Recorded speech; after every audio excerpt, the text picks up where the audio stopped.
Carl here from Brrraaains Head-Banging Life, gbhblofficial for short, and it's horror movie review time. I don't need this. I already got trouble with my kids, my wives, my business, my secretary, the bums, the runaways, the roaches, prickly heat, and a homo dog. This just ate my day. That is dialogue from Street Trash, and that one piece of dialogue sums up the 1987 cult classic comedy horror melt movie that is Street Trash. Obnoxious, gross, cheesy, stupid, and downright entertaining. You either love it or you hate it, which is something director Ryan Kruger understands, offering up a loving remake that takes the core concept in a fresh dystopian direction while being as distasteful as the original.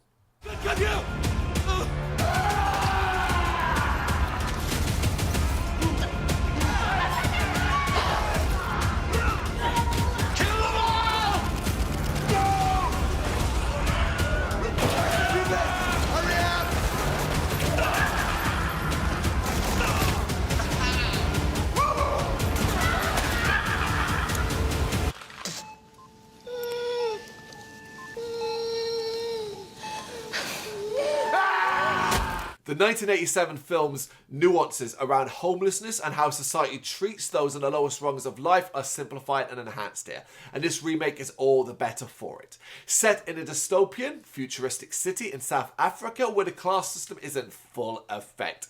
There are those at the top and those at the bottom. Ronald, Sean Cameron Michael, that's the actor, is one such man at the bottom, and along with his friends, a very wacky bunch of characters, spends most of his days trying to stay out of reach of the authorities and away from the Rat King's gang.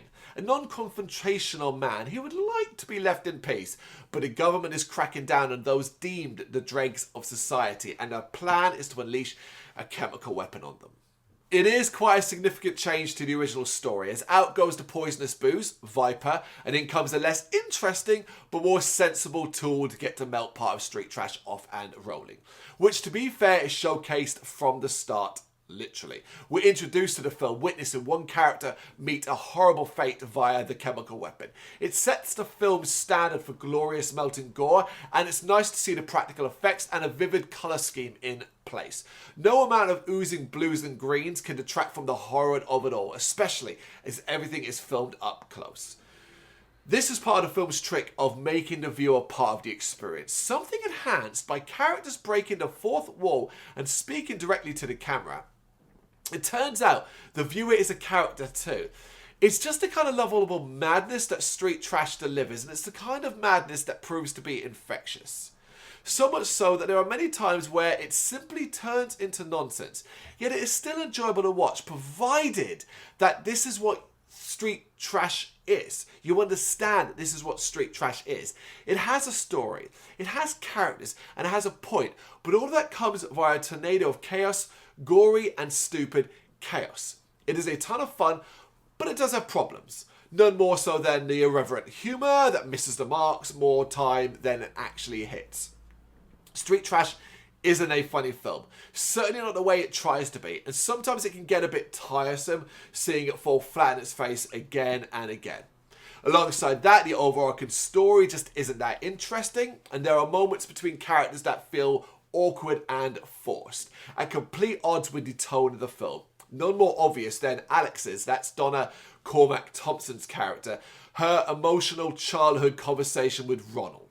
That is a weird scene, right?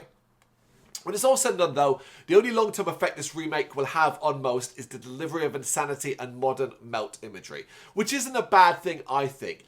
It's a remake of a cult classic made by those who adore the cult classic, aimed at those who adore the cult classic. I'd say the mission was well and truly accomplished here. What do you reckon though? You got any thoughts on this one? Let me know in the comments. Thank you very much for watching. If you've enjoyed what you've seen, please consider hitting that like and subscribe button. It does help us out. You can find us at gbhbl.com and across all social media platforms. And if you really want to give us a bit of extra support, please consider buying us a cup of coffee over on our coffee page. Thank you.